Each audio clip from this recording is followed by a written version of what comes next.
अस्सलाम वालेकुम class. My name is Mohammad Javed Ramzan, roll number 5051। आज जो मेरा टॉपिक है वो है फार्मास्यूटिकल एनालिसिस और उसके स्पेसिफिक टेस्ट।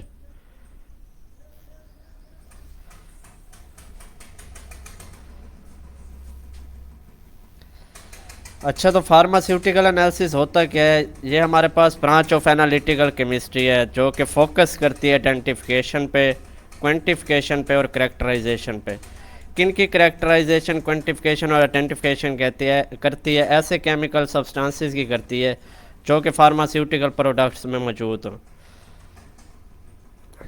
आइडेंटिफिकेशन करती है, क्वांटिफिकेशन करती है और करेक्टराइजेशन करती है उन केमिकल सब्सटेंसेस की, उन केमिकल कंपाउंड्स की जो कि फार्मास्यूटिकल प्रोडक्ट्स में मौजूद होते हैं।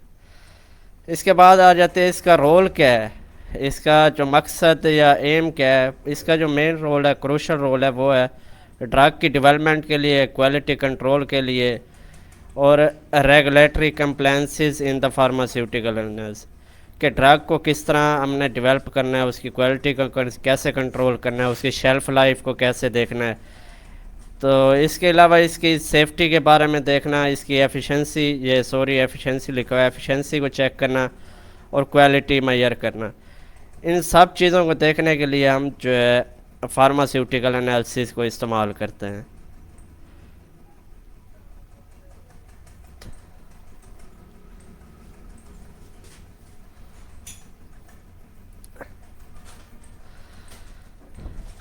इसके बाद आ जाती हैं टेक्निक्स जो हम इस्तेमाल करते हैं फार्मास्यूटिकल इंडस्ट्री में। उनमें हमारे पास जो पहली टेक्निक आ जाती है वो है हमारे पास स्पेक्ट्रोस्कोपी। अब स्पेक्ट्रोस्कोपी बेसिकली होता क्या है? ये एक एनालिटिकल टेक्निक है जिसमें हम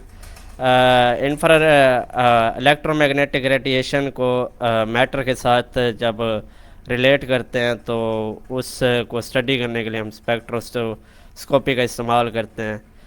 interaction of electromagnetic radiation with the matter is called spectroscopy. अब स्पेक्ट्रोस्कोपी टेक्निक्स जो है वो इन्वॉल्व करती है इसमें ultra violet visible, UV visible spectroscopy हो गई, आईआर स्पेक्ट्रोस्कोपी हो गई, एनएमआर स्पेक्ट्रोस्कोपी हो गई। ये ऐसी टेक्निक्स हैं जो कि फार्मास्यूटिकल प्रोडक्ट्स को एनालाइज या क्वांटिफाई या आइडेंटिफाई करने के लिए इस्तेमाल की जाती है। ये वर्क किस तरह करती है? ये जो बेसिकली है, ये based on their characteristic absorption और इमिशन ऑफ इलेक्ट्रोमैग्नेटिक रेडिएशन। जो इलेक्ट्रोमैग्नेटिक रेडिएशन इमिट या अब्जॉर्ब होती हैं जब वो मैटर के साथ इंटरेक्ट करती हैं, तो उन इमिशन या अब्जॉर्प्शन के केस में हमारे पास जो स्पेक्ट्रा बनता है उसको जब हम मेजर करते हैं तो देखते हैं तो हमें पता चल जाता है कि इसमें कौन सी पीक और किस एलिमेंट की पीक पाई जाती है। इसके बाद हमारे पास आ जाता है मास स्पेक्ट्रोमीट्री, जिसे हम एमएस भी कहते हैं। ये एक फेमस टेक्निक है एनालिटिकल केमिस्ट्री में। इसे हम यूज़ करते हैं मॉलिक्यूलर मास मेजर करने के लिए और स्ट्रक्चरल इंफॉर्मेशन हासिल करने के लिए। इसे हम बाज़ औक़ात जो है क्रोमेटोग्राफिक टेक्निक्स से भी रिलेट करके या कपल्ड करके इस्तेमाल कर सकते हैं, जैसे GCMS हो गया। वो लेटेस्ट हमारे पास टेक्निक है प्रोडक्ट्स को आइडेंटिफाई करने के लिए। इसके बाद हमारे पास आ जाती है थर्मल एनालिसिस। थर्मल एनालिसिस क्या होता है कि techniques like differential calorimetry, DSC and thermogravimetric analysis are used to study thermal behaviour, stability and purity of pharmaceutical products. ये इनमें DSC या थर्मल एनालिसिस और TGA थर्मोग्रेविमेट्रिक एनालिसिस, ये केमिकल प्रोडक्ट्स जो मौजूद हैं ड्रग्स में उनकी स्टेबिलिटी, प्योरिटी को चेक करने के लिए इस्तेमाल की जाती हैं। इसके बाद आ जाता है हमारे पास एलिमेंटल एनालिसिस। एलिमेंटल एनालिसिस में हम बेसिकली करते क्या है कि जो भी एलिमेंट हमारे पास मौजूद होता है, जैसे मेटल की इम्प्योरिटीज़ हो गई या एलिमेंट की कोई भी कंपोजिशन हो गई, उनको चेक करने के लिए हम एलिमेंटल एनालिसिस करते हैं। तो इसमें हमारे पास जो बेसिकली टेक्निक्स इस्तेमाल की जाती है जो इस में आती हैं वो एटॉमिक एब्जॉर्प्शन स्पेक्ट्रोस्कोपी हो गई और inductively coupled plasma mass spectrometry हो गया ICP-MS।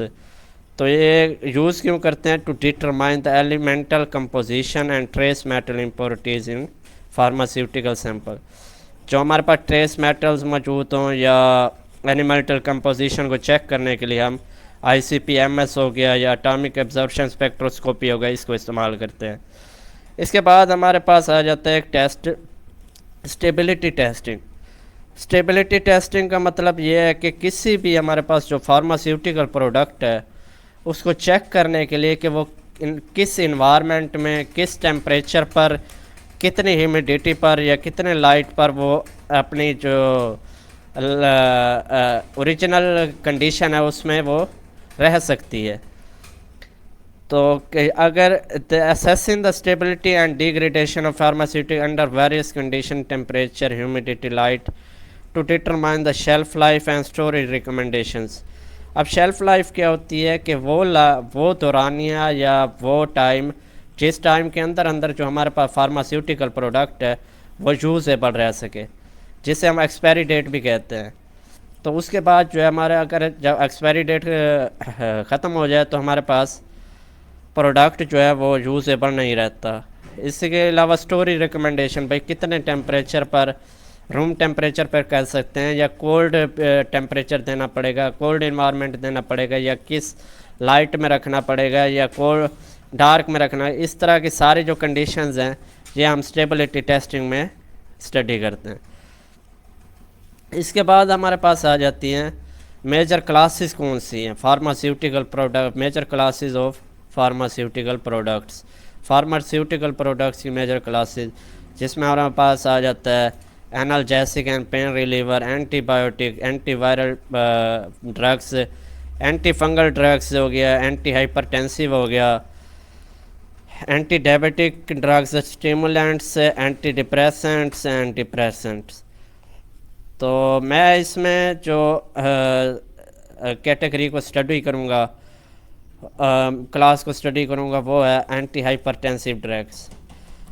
पहले ये देखते हैं कि एंटी हाइपरटेंसिव ड्रग्स होती क्या है। एंटी